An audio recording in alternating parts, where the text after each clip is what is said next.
Bonjour à tous et bienvenue pour cette nouvelle vidéo qui a pour thème la création d'une API REST sur Boomi. Les objectifs.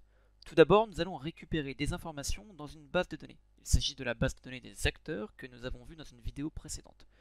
Nous allons donc avoir un profil JSON input avec le nom de l'acteur, ensuite un profil JSON output avec le nombre de films, le nom de l'acteur et le prénom de l'acteur.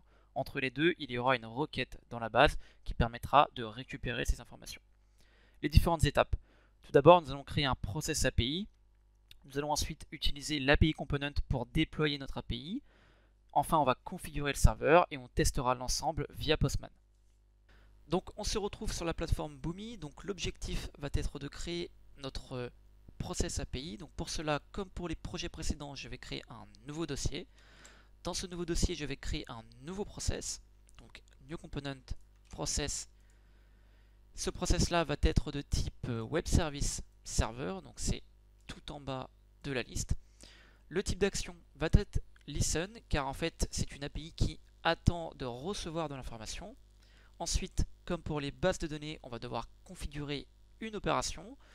Cette opération va contenir à la fois mon profil d'entrée, mon profil de sortie et le type d'opération, par exemple post ou get.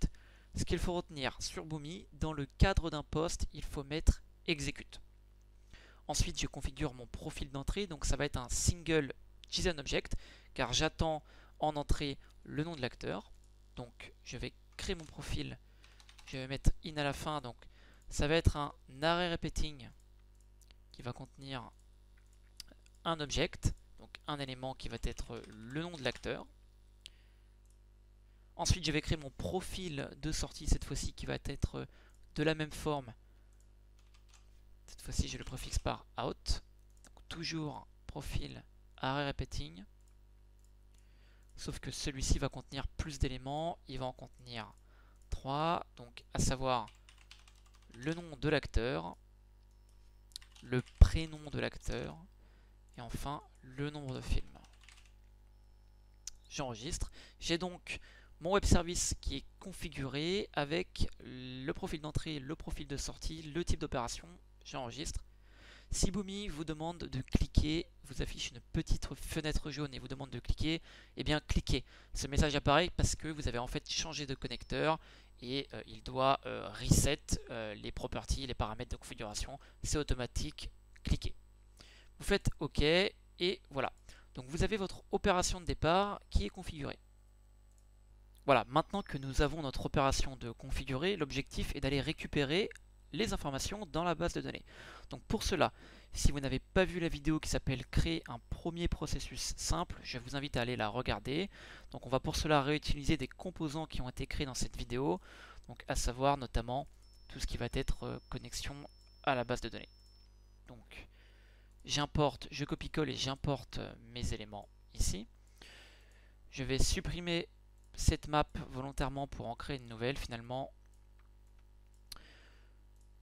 Cette map, je vais l'appeler select to JSON underscore web service.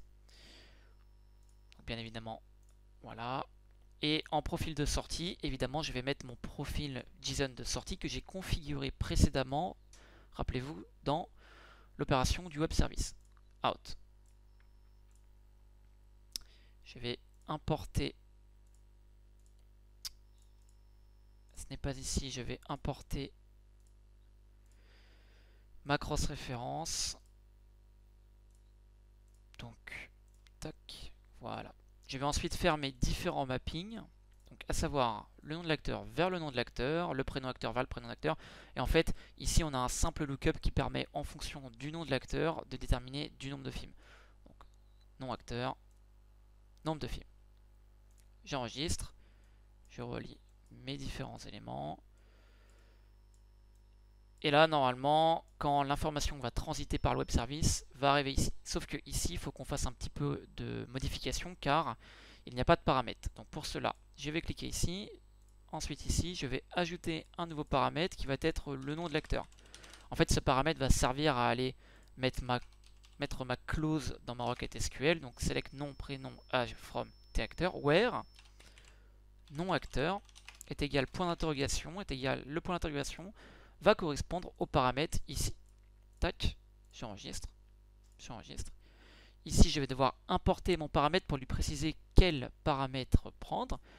Donc tout simplement ici, je fais import. Donc ce qu'il faut faire en fait, c'est mettre le paramètre d'entrée, donc le paramètre qu'on a reçu. Donc, pour cela, je vais sélectionner mon profil d'entrée, JSON, in, et le nom de l'acteur, qui est ici. Tac, tac. En fait, ce qui se passe, c'est que ici, je vais recevoir l'information. Elle est dans un certain format, c'est le fameux profil d'entrée. Le profil d'entrée arrive ici, il va arriver ici, rentrer dans le paramètre, et ça va ressortir. J'enregistre. Je vais enlever le stop parce que en fait l'idée c'est que c'est un web service, donc on va ajouter un return document pour retourner le document de l'API. Voilà. Donc maintenant que vous avez ces éléments de configurer, il va rester à tester, voir si ce qu'on a fait fonctionne bien. Voilà, donc vous venez de configurer votre API processus. Maintenant, l'objectif, ça va être de tester, voir si tout ce que vous avez fait fonctionne. Donc pour cela, la petite astuce, c'est de créer dans votre dossier un process de test très simple qui reprend à l'identique ce que vous avez fait dans votre process précédent, sauf que celui-ci, au lieu de commencer par un web service serveur, va commencer par un OData. Vous allez vite comprendre pourquoi. Je prends OData, je vais ensuite sélectionner un message shape que je mets ici. Je retourne sur mon process précédent et je copie mes blocs. Je réaligne tout pour bien évidemment rester propre. Et en fait, dans ce message shape, très simplement, je vais copier un appel JSON d'exemple. Et en fait, je vais simuler l'arrivée d'un document. Et bien tout simplement, si j'enregistre et que je teste, ça va nous permettre de voir si notre méthode de récupération dans la base de données fonctionne bien. Voilà, donc tout est vert, tout semble bien fonctionner. Je me mets à la fin, je regarde. A priori, il n'y a pas de problème. Je récupère bien le nom, le prénom et le nombre de films. Voilà, donc on peut considérer que notre process API fonctionne bien. Maintenant, l'étape suivante va être de créer notre API composant. En fait, l'API composant est un élément chapeau qui va contenir un ou plusieurs process API. Donc pour cela, je vais mettre toujours dans mon dossier, je vais faire un new component. Au lieu de sélectionner process, cette fois-ci, je vais sélectionner API. Je vais par exemple l'appeler API training. Je vais la créer. Ici, j'arrive sur la fenêtre de configuration, donc je peux choisir un nom. Je vais l'appeler API Training. Je vais lui mettre une version. Donc on va dire que c'est la version 1.0. Après, il y a différents éléments dont on ne va pas regarder, sauf l'élément base API Pass. Vous allez très vite comprendre par la suite à quoi ça correspond. Je vais l'appeler API Training en minuscule. Je vais sur l'onglet REST. Ici, j'ai le choix de créer automatiquement mon endpoint via un utilitaire Boomi. Eh bien non, nous on va le créer à la main. Donc je clique ici. Voilà, je suis sur cette fenêtre. En fait, ici, je vais pouvoir ajouter des endpoints. Donc lorsque je clique sur Add Endpoint, en réalité, je vais essayer de relier le process API que j'ai créé précédemment à mon composant chapeau API. Donc je descends et je vais ici sélectionner pour aller chercher mon API. Donc je vois ici qu'il y a automatiquement mon dossier de sélectionner car je n'ai qu'une API de créer. Je la sélectionne et automatiquement tout est configuré, à savoir que la méthode, l'HTTP méthode est bien en poste car j'ai mis execute sur mon composant API, sur mon composant web service avant, et je vois bien qu'il m'a récupéré mon profil d'entrée et mon profil de sortie. Je n'ai plus qu'à configurer la ressource pass. Donc en fait, je vais l'appeler p3 underscore ws web service underscore rest. Et je vois qu'en fait, mon endpoint final va correspondre à tout ça. API training, c'est l'API fixe. Ça correspond à mon endpoint. En fait, je vais vous expliquer à quoi cela correspond. Si je save, en fait, très simplement, ici, je peux ajouter plusieurs endpoints. Et donc, potentiellement, après mon API training, qui sera tout le temps fixe, j'aurai slash, et à chaque fois, j'aurai le nom de mon action. Donc, API training fixe, et ce qu'il y a après dépendra du web service que j'ai rattaché. Enfin, dernière partie va être la configuration de notre serveur API. Donc, tout cela se passe dans l'onglet Manage, Auto Management. je vais sur mon atome de test, donc celui que j'utilise pour faire mes tests, et ici je vais dans l'onglet Web Server. En fait, ici j'ai les différents paramètres qui me permettent de configurer mon web server, mon web listener. Donc j'ai ici l'adresse IP, donc en fait qui correspond à la base URL, le port, l'API type, donc on va mettre advanced car pour le REST API il faut tout le temps mettre advanced. Le type d'authentification qui va être ici pour notre test anon, mais on peut le mettre à basic. Basic par exemple c'est un système via token, donc via user et password.